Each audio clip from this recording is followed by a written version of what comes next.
My name is Richard and I'm sitting on a rock. Playing my recorder while sitting on a rock. Some of you will like this and some of you will not. But I am really happy just sitting on a rock.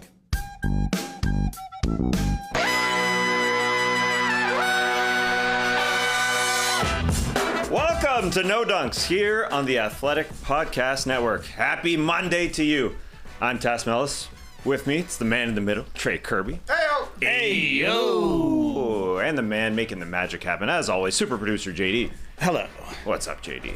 And paying off his pick 'em loss from January. He's somewhere. He's checking in from another dimension through time and space and our bookshelf. Courtesy of Interstellar. There he is this entire week. Skeets will be there. Yes, we are in the fifth dimension. We're in Gargantuan. What's up, guys? This is ridiculous. Wow. Just me and Tars here spitting hot takes about the NBA. That looks phenomenal. It really does look phenomenal for us. It looks cool. It looks very cool. It's kind of hard to maybe tell here in the studio, but Skeets, you're kind of behind JD a little bit here. You think you could reach out and touch him? I mean, we can give it a go. No, all my NBA hot takes this week are going to be used with dust and Morse code. So I hope you guys studied up on Morse code this weekend. Drop a book if you've got something important to say. Okay, well, that's how I'll interrupt you guys to jump in. Man, our studio coming through, JD, making it happen. I'm impressed.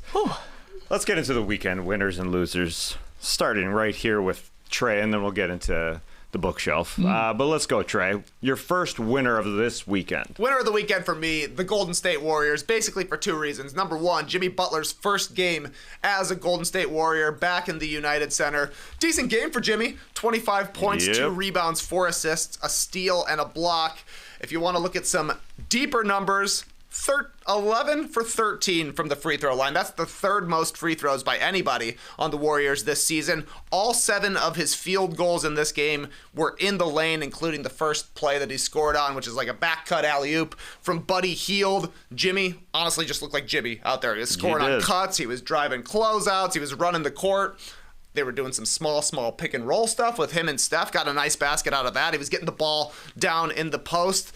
The offense just looks very balanced with Jimmy Butler. Curry mentioned it afterwards. He's like, I shot 16 threes, he shot 1. He shot 1 million layups and free throws. I shot very few of those. Jimmy's a good screener as well, so things just look pretty good. I think it's the most points in a Warriors debut since Kevin Durant. Everything went well for Jimmy Butler except for the back of his jersey, which apparently at the end he decided to add 3 to honor his family. And it was just a little off center. They did fix it, though. They fixed it at half. They'll fix it at half, but it's fine. And the number 10. Number 10 for also Neymar. Weird. Yeah, they said he tried to wear it in Miami, but it was retired for Tim Hardaway. And he wore it in Golden State as well. But, not quite there as long. The other reason that the Warriors get a winner here is because Steph Curry went insano mode in the third quarter. 24 of his 34 points in the third. He hit 5 threes. The Bulls were up by 24 to start the quarter in this one. Curry went insane. It was a 3-point lead for the Warriors at the end of the third, and then they won this game by 20 points. Unbelievable stuff from Golden State to take it to the Bulls team that obviously is not a great defensive team, but Curry played the entire third quarter, dominated, and then Jimmy got that and one basically to start the fourth quarter, slammed the door, and the chemistry was just evident right there, right? He's smiling ear to ear. He's pointing at Steph Curry. They're all laughing. Draymond is the one who threw the pass from the top on the alley-oop for the layup. It just looked perfect afterwards. Steve Kerr was talking up the confidence that Jimmy Butler plays with, the swagger he brings to this team. It felt like the Warriors had a lot of mojo behind them, I thought, in this one. So, perfect start. Yeah, Steve Kerr called him a lion. He's a lion. I want them to keep roars in the box score because it felt like they were in a better mood. And Steph is key, I think, to when he sits now. It's a tiny little adjustment, but he used to come off the floor like midway through the first and midway through the third for a couple minutes. Now he's playing the entire first, the entire third, and he feels better, more in rhythm. But he was going to the bench there just to get a tiny little break and then come right back on. But it doesn't help Steph. He's always done that before, where he's been in such a great rhythm. And that third quarter, they're down huge, and then Steph's just turns it on because he said he didn't have to do as much every single minute he was out there. So that 22-point third quarter in 8 minutes of play, 7 minutes and 54 seconds, that was all Steph. It's a different segment than NBA weekend winners and losers, but we could have done it's just one game, and we would have said that's why everybody was pleading with the Warriors to trade for another star player, honestly, in Jimmy Butler. A rejuvenated Steph Curry. Jimmy getting to the free throw line, just getting them easy points. They played, obviously, with a little more joy, I thought, including all the roaring and pointing and, handshakes and all that. And yeah, it's the Bulls. They had to come back. You didn't love that part. But at least they unlocked something there pretty early. And that's why, again, a lot of us were saying, they got to do something. You got to do something to give at least Steph a fighting chance here down the stretch and maybe another postseason run. So far, so good. Yeah, they definitely feel a lot better. And getting to the free throw line is something that the Golden State Warriors haven't done for a long time. They really haven't had a guy to do that, and it was cool. And the Draymond pass, I got to say, that was cool to see. Nice.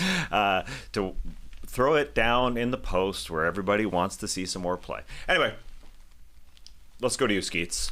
Or whatever we're calling you I'm this still week. Skeets. Yeah, I believe okay. that's my name. Call me Skeets Coop. When I considered a few just quick winners of the weekend. Austin Reeves scored a career-high 45 points in a Lakers win. They were missing a lot of guys. That was pretty important. Booker scored 47. You had Grayson Allen hitting huge 3 to force overtime in a Suns win. And then Ben Simmons. I guess we called this one. We said he's going to end up on the Clippers. Got the buyout from the Nets. Looks like he's going to the Clips. But I want to give my winner of the weekend to the legend, Hubie Brown, who called his last NBA game on Sunday afternoon before the Super Bowl at 91 years old. That's nearly as old as my daughter. But yeah, I thought they did such an incredible job, the broadcast, of paying tribute to Hubie Brown before the game, during the game, and even after the game. I love seeing a lot of the players come up to the broadcast table, again, prior to the game and after, just showing their respect. Be it Maxey and Lowry and Embiid and Bobby Portis Jr., they have like a love affair, these two. I love the connection between Bobby Portis Jr. and Hubie Brown. Yeah, and then Brook Lopez. It went on and on and on, stopping by to shake his hand. And again, just like showing us the archival footage throughout the game from his coaching career and his broadcasting career. I don't know about you guys, at the end when he did his final sign-off, I was legit getting choked up. Like I was Matthew McConaughey in Interstellar. Like, man, it was touching when he was like, thanking everyone. And Mike Breen was obviously almost in tears. And we've been with this man for a long, long time. So I thought that was an obvious winner of the weekend, a legend going out on his terms, getting to call one more game. Absolutely. And how he's just eloquent on the mic. Every single time he talks. At 91! Yeah. Still got it. He still does have it. I liked the Chris Paul quote that was going around where he said to Hubie Brown, "You're one of the only people who actually say what I'm thinking when I'm playing." That's perfect. That's a hell of a compliment. It is perfect. Yeah, Perfect the stuff. things that I really liked were when they showed Hubie's first appearance on television. I think it was for USA of all networks. And he's there with his arms crossed the entire time they're doing the talking head stuff. I thought that was pretty funny. And then afterwards, the referee crew comes and gives him a game ball, and they're like all thanking him for his contributions to the game. And he says, "I used to always lead the league in technicals, and you're giving me a gift?" The guy's still whip smart. Awesome that it was his last game, but kind of a bummer that it was his last game, because hearing Hubie on the broadcast is great. He teaches you still. Yeah, Breen said at the end, he said, "This man taught the game of basketball to more people than anyone who's ever lived." And that's like an insane thing to say, but then you're like, whoa, maybe? Yeah. Like, that's quite possible. He's been doing it for so long, coaching for so long, and obviously broadcasting, where he does teach people the game. Even in his final sign-off, he's like, I hope we taught you about the weak side action and like all the things going on. It's like, oh my God, this like the ultimate NBA sicko, and that's the highest compliment I can give him. I don't know. I just thought they did a really good job to actually pay honor to him. Yeah, it's a very good call. They very much did. So kudos to Hubie. Yep. They said on the broadcast that Hubie had coached against or broadcasted games of 80% of the players in NBA history. Yeah. Unbelievable. That's a crazy number. You would have to travel through a black hole to actually be able to do that in today's day and age. That's nuts. That stat is nuts. Yeah. Yeah. I would have predicted higher just because he's Hubie, but he's been around the game for so long. Yeah, it's it makes amazing, sense. man. It is amazing. Moving on, I'm giving the Detroit Pistons a winner of the weekend because watching them host the Philadelphia 76ers on Friday, they just got their crowd into it. They got everybody into it. They played with such passion. First 90 seconds, Asar Thompson is channeling Amen Thompson. He got after missing a free throw, got after the rebound. He got tipped around. He got a put-back dunk. He had a 360 layup. Seconds later, then Isaiah Stewart came off the bench. He had 2 offensive rebounds on 1 possession and put it in. Then he had a block on Kelly Oubre that was awesome. That guy averages 1 block a game. And in my head, I think it's an incredible dunk, an incredible block, I should say, every single time, even if it's just a block. He just gets up so hard, and he's got that personality we all know. Maybe he's a little out there, but that's what you need, and that's what he brought to this team. 78 points in the first half for this team, the most in any half this season.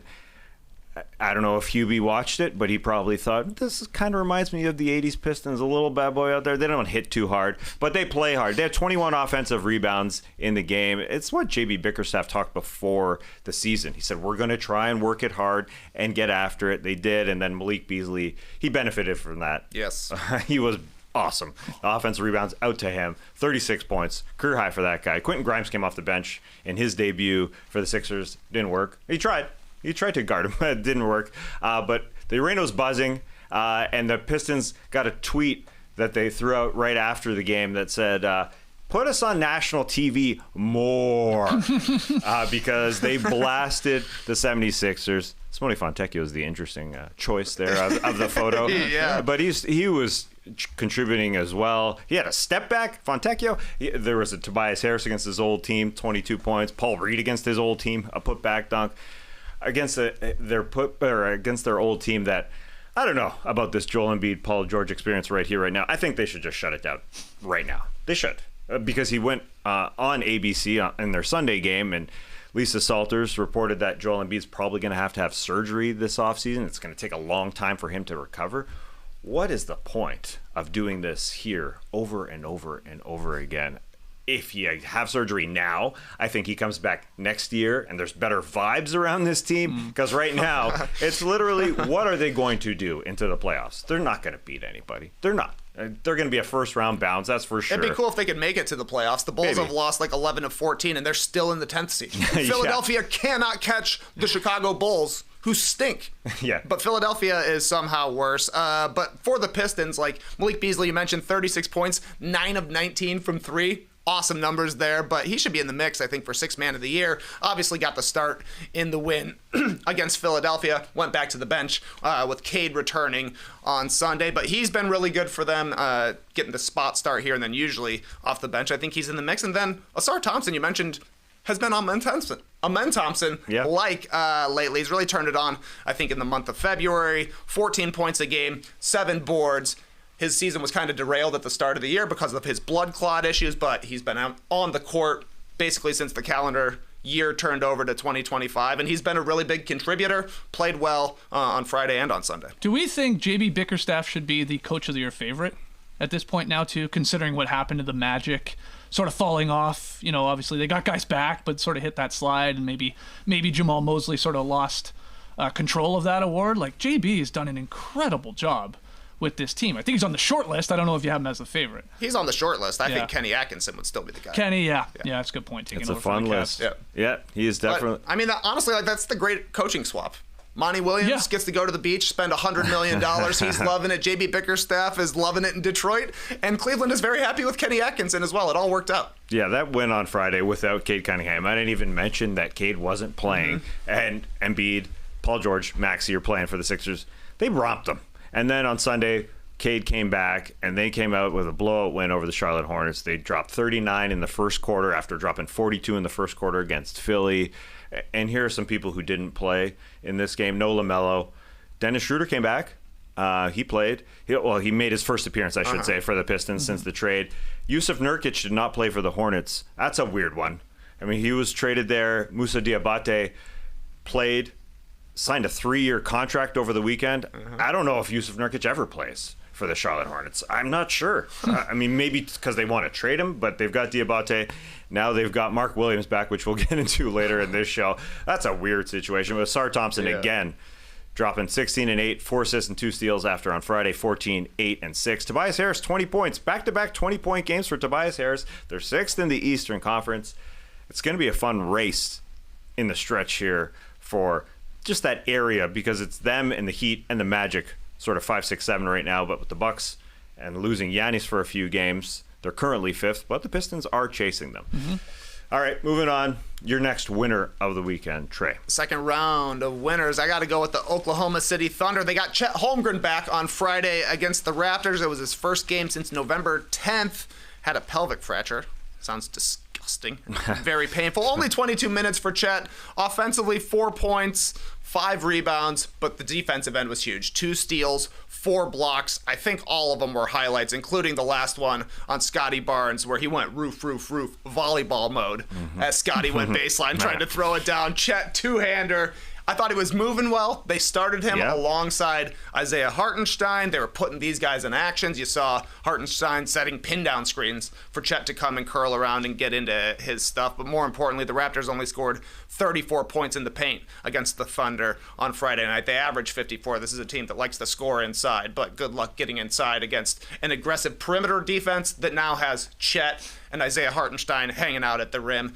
Chet did not play Saturday against Memphis, but a blowout win for the Thunder. I thought that was impressive to play the number 2 seed in the West on the second night of both games, road back-to-back, and they went in and they dominated against the Memphis Grizzlies by out-grizzlying the Grizzlies. 21 offensive rebounds for OKC. That turned into 32 second-chance points, and Aaron Wiggins had another awesome game in this one. 26 points, 11 rebounds, maybe the most underrated player in the league. They didn't do anything at the trade deadline. The Thunder didn't. I mean, they brought in Daniel Tice for about 5 minutes. Turned out to just be another classic Oklahoma City Thunder. We'll take a second-round pick for your old player.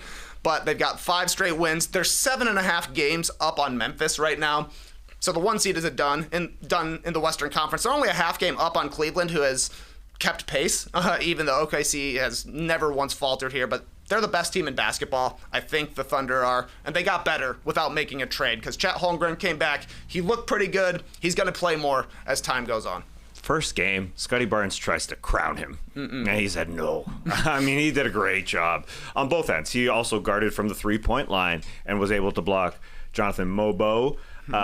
And so he just looks perfect. Yeah, the acquisition at the trade deadline. Here is your guy here that it's good Jalen Williams made an all-star game here because Chet's taking that spot next year. I mean, maybe Jalen Jones. Jalen Williams was awesome in both of these games over the weekend. 25 in each of them, I think. Yeah, I say that, and they're probably going to have 3 guys next year. Yeah. You got it. I know next week we plan, especially with the all-star break, we plan on doing our tiers when it comes to all the teams, right? Ranking them, like who's got the best chance to win the title, who's obviously in the lottery, sort of go through all of them. We've done this a few times.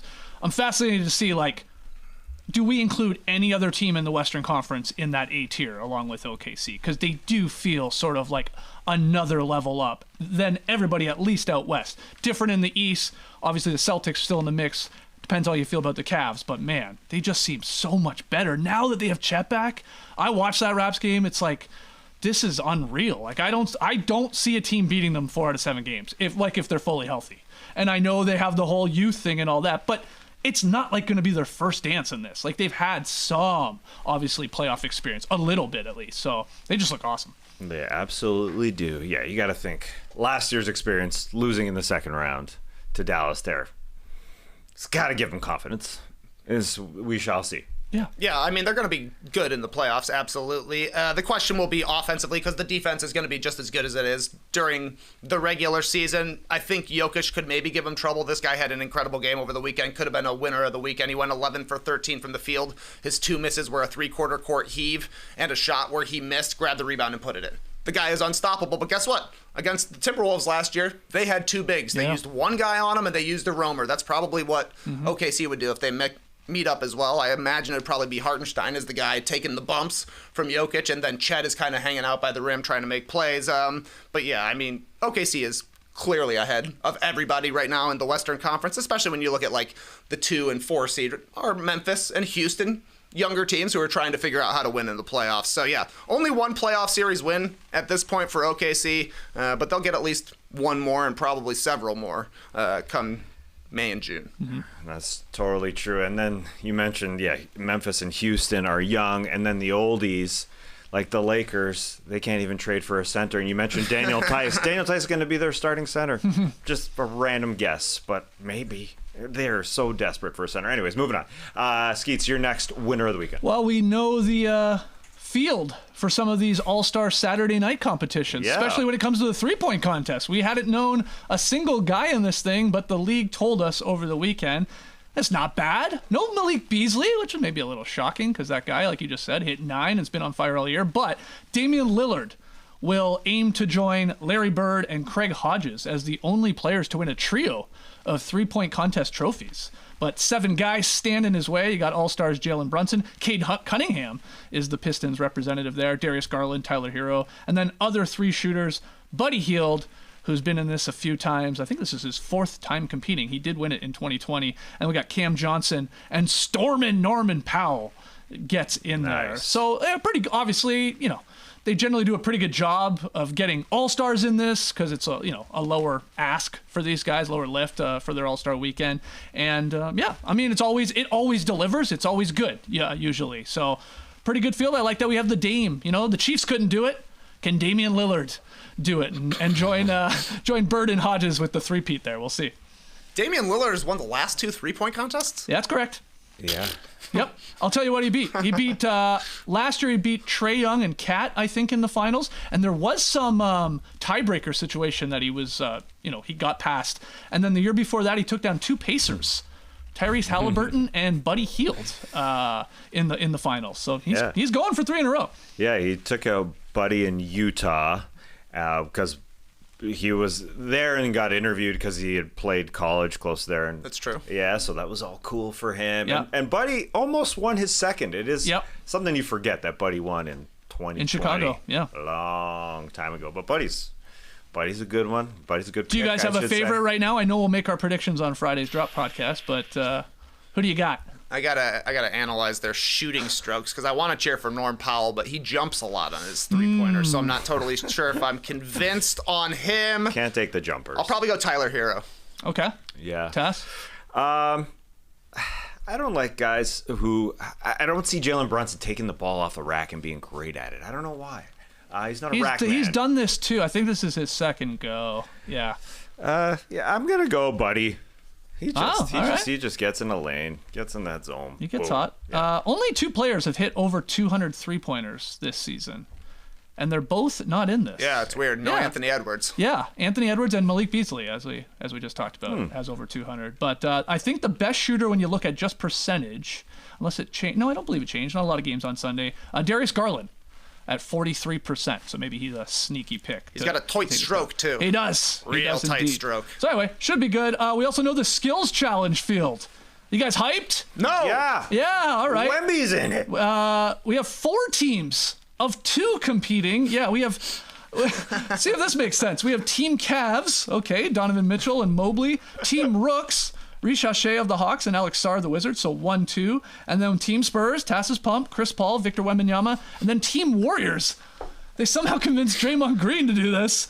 And Moses Moody gets the call, I guess, as the youngin' there for the Warriors. Okay, Tass, you're pumped. Awesome. If you're going to pick somebody from the NBA to be in Skills Challenge, why wouldn't it be Victor Wembanyama? Okay, well, that's fair. That's basically... You got Wemby, that's cool. That's the only thing to get super excited for. They try something new all the time. They've tried the bros angle, the Antetokounmpo bros. Yeah. The 3 bros. Well, they wanted Bronny and Braun. They asked them. Oh, yeah.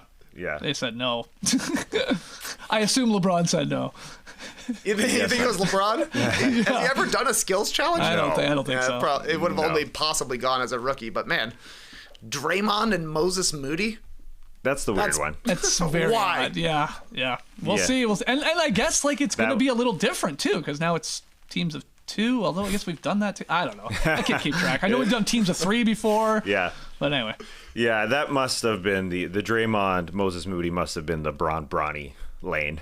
Yeah. They took his spot, I guess. But They're in Golden State. They're in I Golden State. suppose, They needed somebody. Here you go. You get in it. Very weird. But this is fun. We also called this one LiAngelo Ball will perform as part of All-Star Saturday night. His first televised performance. So I guess that one he did at the Lions game didn't make the broadcast, but it was just for the arena. Because remember, he did a song. He did Tweaker there. Anyway, he's going to be on TV here. And we called this one. We said, hey, I got to ask him. I got to get him out there. So here he is. And I think it just got remixed. Lil Wayne on the verse. I don't know if he'll perform with him or it'll just be LiAngelo, maybe the Ball brothers. But we called him in. I'll watch it. Yeah. I'll watch it happen. Same. I saw the clip of him performing as well. Hopefully, he brings a little more energy for the All-Star weekend. Yeah, I'm with you. So, do you think this is sort of a replacement for what was going to be the Curry versus potentially Caitlin Clark and all that sort of shootout? Like, we haven't heard anything about that. That's a good point. Like, we know Caitlin Clark didn't want to do it, but we haven't heard anybody else is filling in for that. So it feels like that's done. Yeah. So they're like, hey, LiAngelo, come swerve for a bit. Come bend the corner, please. Oh, man, you're right. I hadn't really actually thought about the fact that we don't have, it appears, a shootout coming back because, I mean, they could run it just back. Steph versus Sabrina. Sabrina has Oakland ties as well, but I don't think there's nobody else you could ask that would be as exciting as Caitlin Clark. No, I guess Leah was bummer, maybe. kind of. Leah. How about Del Curry? Ooh, legend shootout would be fun. Steph and Dell versus LeVar and LiAngelo. Oh, okay. In a skills challenge. Yeah. The winner gets the gibbets off LiAngelo Ball's hat that he was wearing there. I don't know what he's going to wear. Pinned up. Yeah. He must have had a great wrestling season. Those are the only guys I ever saw covered in pins was high school wrestlers. Interesting. Where are they wearing them? You get them on your leather jacket when you pin a guy. You get afterward. a pin. Yeah. Oh, okay. And then, at the end of the year, you look tough. I thought he was wearing it on his singlet. That would be weird. Illegal. Oh, that would hurt. Him, everybody. Yeah. All right, moving on. I am excited for Stephon Castle at the dunk contest. That's why he is my winner of the weekend. He had an awesome game on Friday. Career high for him, dropping 33, 10 of 15 shooting. Now, there weren't any supreme dunks, but I just want him to be extremely confident going into this weekend, and each game matters.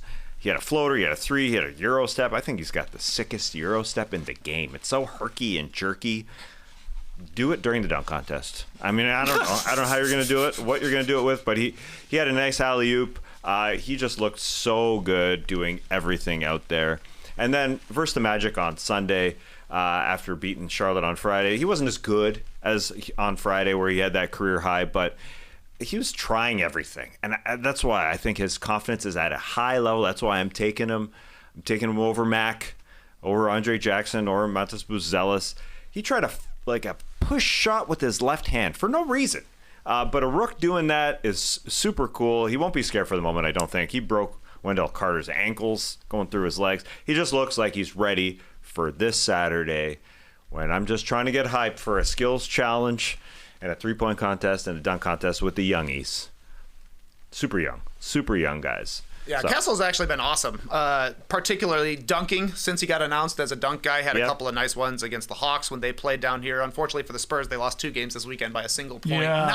Not great for the playoff push, but Castle has gone to the bench since De'Aaron Fox came to the Spurs and seems to be taken to it pretty well, like you mentioned, 33 against the Hornets. Then a nice game as well yesterday. So, yeah, he looks like a great player for the future. Obviously, Chris Paul is going to hang on to the starting spot alongside De'Aaron Fox as they go forward this year, but in the future you can see how it mixes well. Fox being the offensive fast guy, Castle being the defensive strong guy who's probably going to be a pretty solid slasher as well. Yeah, he was so good. It is a shame for the Spurs to lose those 2 games by 2 points because they are here now in 12th, and they're getting further and further back because the 11th place team has Jimmy Butler on it, and the Phoenix Suns are fine in 10th. The Sacramento They're infuriating. Yeah, they're going to win games. They're too good not to win games sitting at 500, but the Spurs are 6 games of under 500, so it's going to be a little tough for them. And I will say, just while we were talking about all the All-Star Saturday night stuff there, we're going to be live streaming from the factory. We're not going to the Bay, but we're going to be here. So obviously keep your eye on our YouTube page. We'll do a live stream. We'll probably do a recap podcast after as well. But hopefully it's entertaining. We need it to be entertaining this year more than ever. And that'll be your first show out of the bookshelf, I imagine. We're not going to keep you there for that. I don't think. Still hope part of not. the week. It is part of a week. Whoa, okay. I am like, I apologize if I'm like, it's very crinkly. No, we're not here. Okay. I was surprised. I thought feel like I was going to be potato annoyed. in space. A baked potato. It looks like a Chipotle burrito. Yeah, for sure. But okay, I can't wait for that on Saturday. I turned my headphones way down. I don't want any crinkly, but it's not as bad. It's not as bad as I expected it to be. My back is getting a little sore. It's an odd height here in this bookshelf. Like if I go right on the ground, I have to do my tippy toes. So I'm on a step, but because if I stand straight up, you can't see my head. So I have to crouch, you know what I mean? Wow. Yeah. That's what's going on The here. tilt down to the feet. Yeah. JD bringing it. Watch out for the giant wave. Yeah, I know. I'm aging quickly here, man. All right, let's go to our losers of the weekend. Get us started, Trey. We got ourselves a rescinded trade. More billable hours for the Southern lawyer. Didn't expect it at all. But if you didn't hear, the Lakers-Hornets Mark Williams trade was rescinded over the weekend after Mark Williams failed the physical. So I knew this was going in losers. I just didn't know which lower third to go with here. So I kind of went through everybody in my mind. The Hornets. Are they a loser? Maybe a little bit. They're getting back damaged goods in Mark Williams. They probably thought they were sitting pretty, trading him for 2 first-round picks, surely knowing that something like this could show up on a physical. It's going to be harder, I imagine, to trade Mark Williams in the future if they wanted to, now knowing this, but also he gets to play next to LaMelo Ball whenever he's back on the court and setting him up. And Williams have been playing pretty well, so I think okay for Charlotte. Then you look at the Lakers. Not good. They don't have a starting center now. No. Like you mentioned, it might end up being Daniel Tice. It might be Jackson Hayes. It might be Christian Coloco. But we talked about the opportunity cost of trading for Mark Williams in the first place, and now it seems like they maybe should have done this anyways. A little bit of a mulligan here. You can find a value guy for the end of the year. Who knows who he'll end up being? Maybe Capella gets bought out. Don't know. Then they can go into the summer with Dalton Connect back, with these tradable contracts and a Rui Hachimura if they wanted. Obviously, Cam Reddish is returning as well. They get these picks. They have access to more picks in the summer. It's the Lakers. They'll probably find a way to turn it into Giannis Antetokounmpo instead of Mark Williams. So they feel like a little bit of a loser right now, but it's going to work out long term. So ultimately, I go with Mark Williams as the loser here because he went from getting out of Charlotte to playing with Luka and LeBron. And then now he's going back to Charlotte, everybody knowing that he's an injury concern going forward. But guys, it's not the back. He failed his physical, but I like that detail from Shops. Yeah. Not because of his back. Don't worry, it's the rest of his body. That's ruined. That was the scary part. They said multiple other things. Yeah, not great. So knees and ankles and what else? Yeah. I saw people on Twitter saying he's got Andrew Bynum knees, just judging by the way he lands. So weird stuff that this happened. You could say that the Lakers have had like the 3 biggest surprises of the trade season. Getting Luka, obviously a huge surprise. Getting Mark Williams kind of came out of nowhere, and then him having to go back to Charlotte, obviously, was a big deal as well. But I'd throw in Mark Williams doesn't get to play with Austin Reeves either. You mentioned it, Skeets. An incredible game for this guy on Saturday. 45, 7, and 7 after the NBA decided we need to see this Lakers game. It's going to be Luka's debut. Wait a second. He's not debuting till Monday, and LeBron isn't playing. So Austin Reeves steps up to the plate. He says, this is my last time as the go-to guy. Give me the ball. He had the ball on a string. The highlights are incredible. Yeah. Completely carving up the Pacers. Lakers have won 5 straight games, 11 of their last 13, and they don't even need Mark Williams to do it. Yeah, it is awesome to see teams that make big moves, have great games immediately. You're seeing it even with the Mavs. We'll talk about it a little later. And this Lakers performance, but I would call them a winner of the weekend. They don't get Mark Williams, who's played in 40% of possible games in his 2.5-year career. And they get a couple great things back. Dalton Connect, come on back. First-round pick, come on back. A pick swap, come on back. And Cam Reddish. Cam Reddish won't Maybe. be there long, don't worry. Yeah, maybe He'll not. be waived to open up a roster spot for whatever center they probably a try and center. get. They need a center. And like you said, will it be Tice? I mean, who else could it Bamba. be? Mo Bamba, Bamba. I think, is a maybe. good chance. Bismack Biyombo just signed a 10-day with the Spurs. I mean, obviously, like after that's done, if I don't know if he shows something or if they want that, but it's probably, let's be honest, it's probably Tice. But he's 6'8", like he's not huge, not a big center. But I think there's a good chance it's Mo Bamba, former Laker. Wow. Mo Bamba.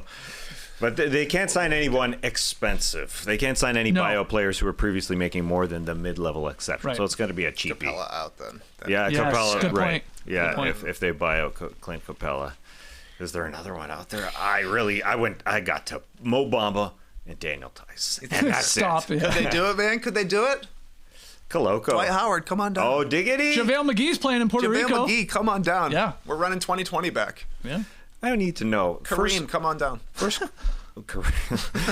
I know Dwight would do it in a heartbeat. Oh, yeah. Yes, He's I would flying to imagine. LA regardless. Yeah. I'll be there. First question for Dwight. Why are you selling your house in Atlanta? He's selling his $13 million home now. Strange. Just wonder. Going to the Think you should Lakers. keep it. I don't. Yeah. You'll get a better deal later. Let us know. I mean, we've got a fairly big studio here. Look at us. We've got an Interstellar bookshelf, but we'd love to have that $13 million home. All right, Skeets, what is your loser of the weekend? I'm going to give a loser of the weekend to the New York Knicks. Okay, they only played one game. In fact, the Knicks have played one game over the last 6 nights. Got an insane, weird sort of break in their schedule here. But it wasn't pretty who they lost to. Celtics crushed them again. This time it was 131-104 in Madison Square Garden. The Knicks hoped all these offseason moves sort of would bridge the gap, right, between them and the Celtics and the teams they're chasing at the top of the conference. But it has not gone according to plan yet against Boston, at least, because in the 2 games they've played, the Knicks have had a 1-point lead at one point in either of those 2 games. First game they are crushed 132-109. That was back on opening night after the B-Town boys raised the banner. Tatum was awesome. It's a real struggle when you don't have OG Anunoby to put on one of those wings for Boston because he wasn't playing. Though the Celtics were short a couple guys as well, but Tatum was locked in from the jump on this one and finished with 40 points, 13 of 26 shooting. Took over the game in the third quarter when the Knicks sort of made a run, and the Knicks just started ice cold on Saturday. They missed their first 10 shots, so they were digging themselves out of a hole right away. But despite being 34-18 and in third place in the Eastern Conference, the Knicks are now 0-2 versus the Celtics, 0-2 versus the Thunder, obviously another championship contender, and they've yet to beat the Cavs. They've only played them once. So those are the 3 teams that, again, they're trying to compare themselves to. Good record, good spot in the standings, but they obviously need to sort of pick up some quality wins here at some point over these better teams. And I was trying to wonder, is there a common denominator between these losses against these good teams? I hate to say it because the guy's an all-star, probably flirting with an all-NBA season. It's been really good for majority. Karl Anthony Towns in those 5 games, under 15 points per game, which is, a drastic fall off to his averages on the season. So that, he's got to obviously do a little bit more in these big games, and maybe that's, is that a concern and get to the postseason? But, Boston just has their number and just crushed them. That was the second time in a row they've just dominated them. 15-12 against 500 or better teams. Not that good. Not good enough. No, not really. I always love after these games, your big guy gets your main star gets the interview, and I love when they are asked about a guy off the bench, because Jason Tatum said Big Luke played his ass off today. I like that, and he did. You heard Brunson last week talk about Ariel Hukporti, who was awesome. That's one of my favorite things. Just hear the star talk about everybody else on the team. Yeah, But- 7 for 7 for Luke Cornett, and Jason Tatum was he shot the exact amount of times he should have. Not anymore. We didn't need any more. The Celtics are rolling right now, but you're exactly right, Skeets. The Knicks just haven't been able to beat the best teams in the league. You can throw out the opening night one, right? It's opening night. Yeah. We're who knows if this even counts once it gets down into it, but the Knicks made moves over the offseason to basically become a version of the Celtics. Clearly, the Celtics are just better at it, which is a problem for New York because that's who they're trying to get ahead of. Celtics are rolling right now. I think they've won 5 of their last 6 after having I don't know if it's a concerning January, but it looked like they weren't caring all that much. They're turning it on here, playing really well. 40 for Tatum, 25 for Peyton Pritchard off the bench, and then Luke Cornett just can't miss. Here's something concerning, because actually Boston's loss was against the Dallas Mavericks. They looked great on Thursday night without Anthony Davis. And then going into Saturday, they're rolling, and unfortunately for the Dallas Mavericks, my loser of the weekend has to be them and losing Anthony Davis in that game, because he was balling. That team looked fantastic in that first half. The guy was amazing. 26, 17 boards, 7 assists, and 3 blocks. And then in the third quarter, in his debut, he goes down with an injury. Now, he said it was between his groin and his quad, so everybody's wondering, okay, what do you mean? But he said he was fine, and then he was ruled out of Dallas's next game, Monday versus the Kings, and then apparently he's expected to miss multiple weeks with a left adductor. Sometimes I say adductor, weird. Adductor injury in between the quad and the groin, as he said. And it looks like he'll miss at least these next 3 games before All-Star, and maybe longer. And probably the All-Star game itself. They're going to have to name somebody to replace him. But this team, when I mention teams that make a trade and then they look good, Dallas looked great against Boston. They looked so good on Thursday night, nationally televised game. No Anthony Davis there before his debut. They were doing some beautiful stuff, penetrating and kicking out to guys. And it wasn't just them bombing threes. They were getting into the mid-range. Clay was awesome. He only had 3 threes, but had 25. Najee had 20. Dinwiddie had 22. 3 guys, 20+. And then the defense turned it up a notch with Anthony Davis on Saturday against the Rockets. And then you can see how it falls off in the second half without him. Just sad, just very sad. He takes over Luka's locker room, according to our man, or his locker in the team room, according to our man, Tim McMahon. And then he's injured, just like that. And we'll see how long it takes, but that's a terrible start for every fan out there. It's exactly what you didn't want to see, because Anthony Davis was straight up balling when he went down, and it was a non-contact injury. Like, it looked like hardly anything happened. You heard the report afterwards. They're like, it's not serious. They were obviously lying, waiting for the Super Bowl to come, and then telling us during the second half of the Super Bowl. I thought that was a little shifty from the Dallas Mavericks. What a good time to news dump. But 18 blocks for the Mavericks in their win on Saturday against the Houston Rockets. Like, I don't agree with the move at all, but you could at least see the vision from Nico Harrison. They looked huge. They looked like they're going to be a menace defensively when it's Gafford out there alongside Anthony Davis. They're just able to make a real impact at the rim, and then he just goes out with basically nothing happening. It was awesome that the Mavericks were able to pull out the win, but when you trade one guy because you're worried about injury concerns, and then the guy you bring in gets hurt right away, that's a bummer. Especially Davis was playing so well. He's like trying to put the city on his back. He's like, I know nobody wants me here, but I'm going to go out and play incredibly well and bring the city back. He had the tip dunk. He's yelling, I'm here. And then in the second half, literally, he's not there. No. And it is unfortunate because he was out with an ab injury from the Los Angeles Lakers when he played for them just recently. And it just seems like he left and he was interviewed about it, and he said yes, it was between his quad and his groin, but he said it is something that I've kind of been dealing with, stemming from the ab injury. So you never know. I mean, maybe he just wanted to come back in this game, but he was banged up coming into this game. Obviously, he mentioned how it's bothering him, so that's not a good sign for the future of this Dallas Mavericks team. I saw Tom Haberstroh tweet that if Davis misses 10-plus games here because of this injury, it'll be the 7th double-digit game absence over the last 7 seasons. Luka has 1 such absence in his last 7 seasons. But, you know, Luka likes a beer.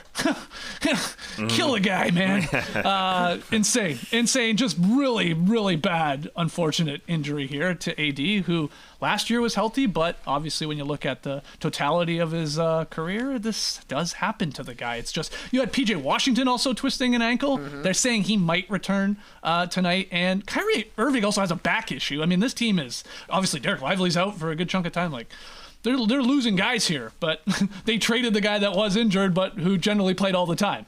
So, yeah. brutal. Yeah, and it's not clear when he's coming back. He still hasn't been ruled out of the All-Star game. So it is TBD. AD? Yeah. But okay, so you said before we went on the air, Trae Young is replacing Giannis Yes. in the All-Star game. It is official. Trae Young is replacing Giannis, and he is going to be on Team Barkley, which is strange. Oh, that ruins because everything. That was the international team. And so I would have to assume that Sabonis will be the replacement for Anthony Davis. You would assume. You would sort of think. And then they should swap those guys. Exactly. Yeah, Put swap Sabonis on and Team swap Trae. Barkley. Yeah. They were international. I don't get it. The fix was in. Maybe it wasn't. Well, it was until a bunch of guys got injured. Yeah. All right, moving on. Let's get to our pick and payoff. And I made this selection based on Anthony Davis, who will not be playing for the Dallas Mavericks. But because I watched them play against Boston without him on Thursday and kind of went under the radar a little bit because it was trade deadline, we didn't talk about it much. I thought they were awesome. So I was happy to take them tonight against the Sacramento Kings. They're only favored by 1.5 points, so they just got to win by 2 or more, and that's why I'm sure you all were comfortable taking the Sacramento Kings. I'm the only one taking the Dallas Mavericks. And hey, I'm Congrats. 1-4. Yeah, that'll work. Yeah, maybe. I'm the worst this month so far. I would dream of being in a bookshelf and doing my pick and payoff. I am back sweating profusely Dream of back being here. in a bookshelf. I don't want to sound like Lee Ellis in a wetsuit, but this is not comfortable. I got to be honest. I had Tars run the prediction model on this one, and it's a guaranteed Kings cover. He's never wrong. So I feel good about this with Tars doing the calculations. So we're good, TK. Don't you worry. I ain't worried. The Kings got to light the beam. All their new guys got to light the beam for the first time, and they had him do it all together.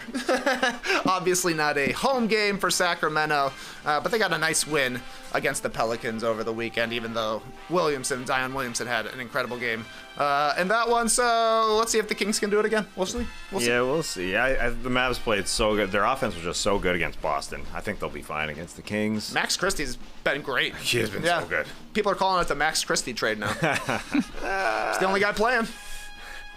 It's good. Luke has done nothing for the Lakers. Not a thing. I don't even like the way he's dressed, to be honest. Just You didn't like wearing that Dior sweatshirt? these long sleeve things. Nah, they just look meh. Is Luka a go tonight, though? Is he a lock against the Jazz? I know they were leaning towards that. I do not know. Haven't seen anything That's a to good counter game to that. come back against, you know? Yeah. Though Isaiah Collier's playing good. you do see the AD injury, you're like, okay, don't rush him. Whatever we do not bring him back earlier than we need to. But Luka is expected to make his Okay. debut tonight versus the Jazz. Okay. Yeah. Wow. Well, we may see him tonight as we will be taking in some games on playback. So join us. Playback.tv/NoDunks. It's a fun time. We'll be taking in lots of good games to start. We'll jump in probably at around 8:30 Eastern because there's some good ones. As I said, Wolves, Cavs, Celtics, Heat. It's got to be good. Are the Pelicans playing tonight? They are. They're Oh, sweet. That means on tomorrow's show I can yell, Murph! Murph! Good. Yes, Murph the Yeah. third. Pels Thunder tonight. Yes. Trey Murphy's been playing great. He has been. 40 a game. That's my girl.